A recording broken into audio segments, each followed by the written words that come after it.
So today is Stew's 60th, and as he opens his card he has two presents that I can't wait for him to open. One's a slap-up meal in Amsterdam, and the other one is a one-to-one hands-on experience at a blacksmith's forge.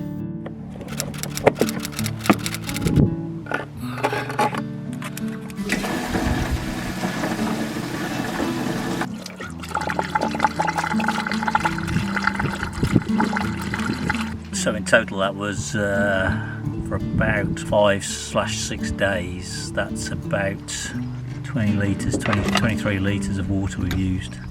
It's more than I thought, but when I think about it, you know, we have several teas a day, so we're always brewing up. And then we got the bit of water for washing up, which is minimal.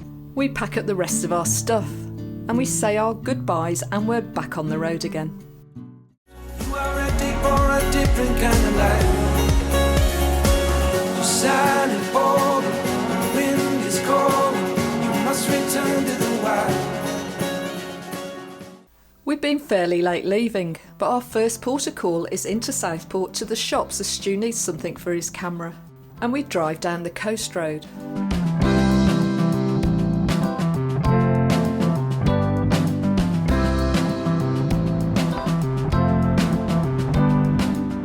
This is Lord Street, and it's one of the main shopping locations in Southport. There used to be a fountain over there. They used to put washing up the turn right now.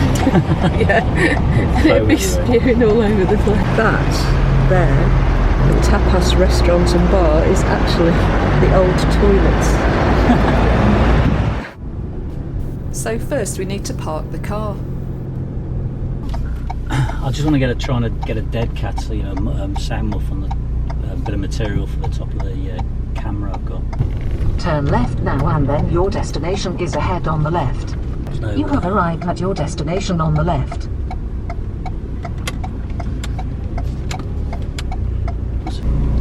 Right, this is going to be a challenging car park. Somewhere else.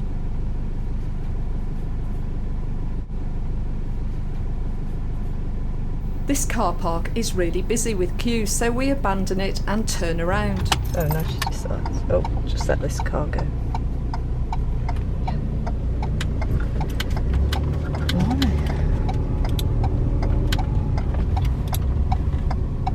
Will he do it?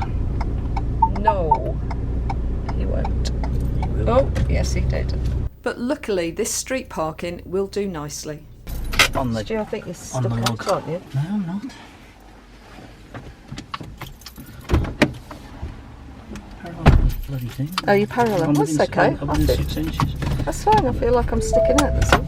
Oh, it's not very wide. Okay. As close as I can. Curbing. Got 30 minutes. Right, we're going to go down the Southport Prom. And they've done a lot of work to this over the years. And this, I don't know, pleasure land or whatever they call it here. I mean, that used to be made of wood. They've replaced it, but they're doing a lot of work along the front. So all those are new, I think.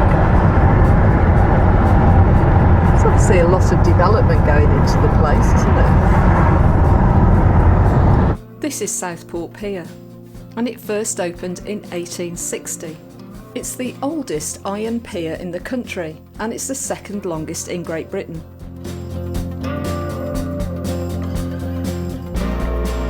Just leaving Southport.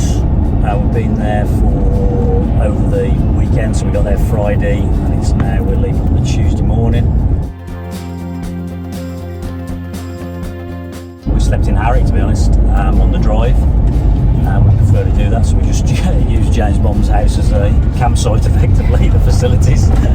But she enjoyed it. She enjoyed us having us there. We did quite a bit of work around the house, a lot of jobs. She's 92. 92. Yeah, she's really agile on her feet and really does well for herself. We went out to Crosby Beach on one of the nights, and again took Jane's mum out. She really enjoyed that, just people watching while Jane and I went on the beach. And then we met friends a couple of nights, had a meal with them, It's been good, isn't it? Been good, yeah. Do we feel like we've cheated a little bit? No. Not at all. We didn't really want to be on the honest, roads either, did we? No, we didn't want to be on the road because it was a busy weekend, bank holiday weekend and that. Not at all. Yeah, it was no different than if you went to a site, but we didn't. You know, we slept in Harry, made tea in Harry, on. We do what we want to do. Jane's going to treat me. She doesn't know yet, but Jane's going to treat me Take the second exit now. on the trip budget. She's going to treat me to a pub lunch for my birthday. McDonald's then, if it's on the budget for the trip. We're heading east from Southport, just passing Preston and Blackburn to a restaurant just south of Belmont.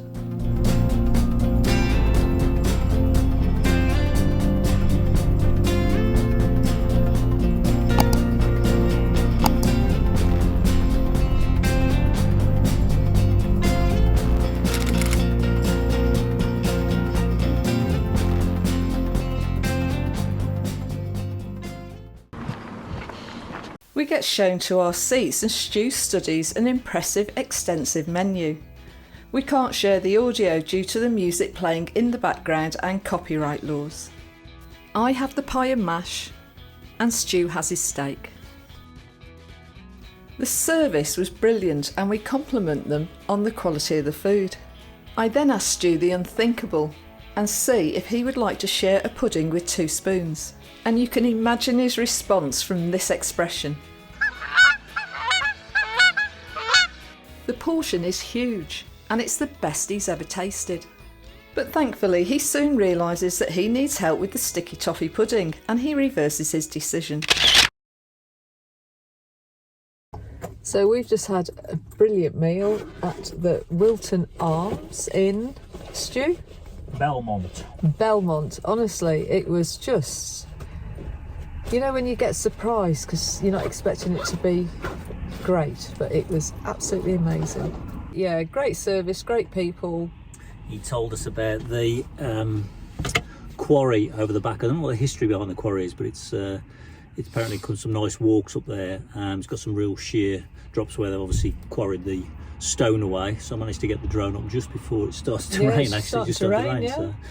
And Stu launches Tom the drone, as we unfortunately don't have time to walk to the quarry, although it would help us to burn off all those calories. Wilton Quarry consists of 4 quarries, numbered 1 through to 4. They provided building stone and street flags for the region. Wilton 3 is owned by the Bolton Gun Club. And from what I can see, they were abandoned in about the 1840s. And today Wilton 1 is owned by the British Mountaineering Council. The quarry has some of the best quarry climbing in the country, and this is due to the techniques that they used to mine it in the old days.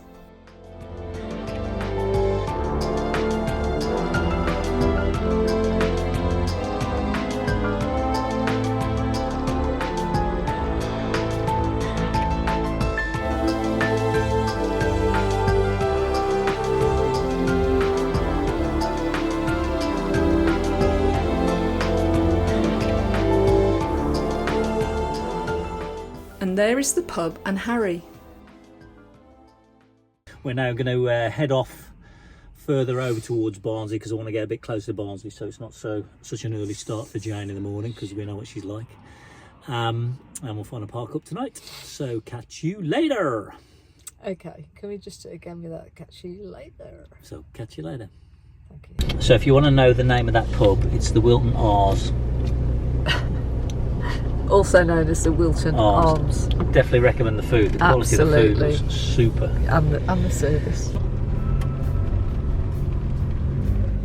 So now we're heading through Bolton, Rochdale and Oldham to look at some park-ups that Stu's identified. Bolton is really busy, and to make it worse, the weather's really closed in. And we see this on the motorway. And to be honest, the message is lost on us, as we spend most of the time discussing how they did it and how hard it must have been. And the motorways and the main roads soon give way to the scenery that we love.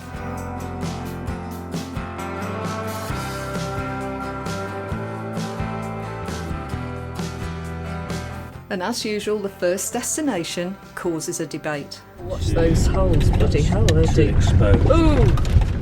You have arrived at your destination. Oh, there goes the hand. What do you want to do? What do you feel about this? Yeah, that's fine. Asking you. I think it's fine. Okay. And if either of us have a concern, we always move on. And it turned out to be the right decision. And we carry on to our second park up.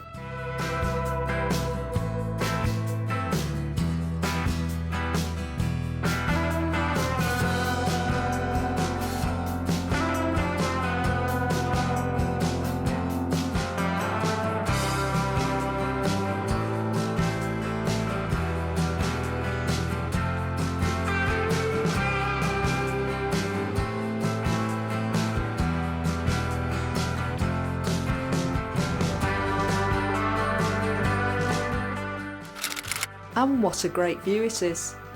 It's a bit slopey, but we don't mind as we're heads up. And it's right next to a huge radio mast, or maybe it's a transmitter. And there's the wind farm in the distance that we both really like, although we're not sure why some are working and others aren't, as it's a really windy day. And then we notice these 3 paragliders. And that's one hell of a sized bag that he has strapped to his back.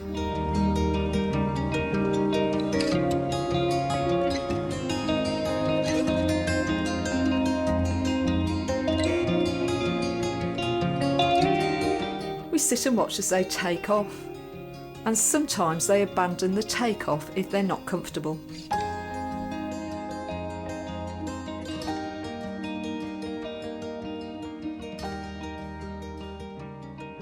And we spend a good hour just mesmerised by them.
We take one last photo using this amazing frame that they've supplied, and we hope you've enjoyed this day with us. And we'll see you in the next episode as we continue our trip of discovery of living in the van. So please help the channel grow by subscribing, liking and above all commenting. But we know if you're watching on a TV it's a bit different.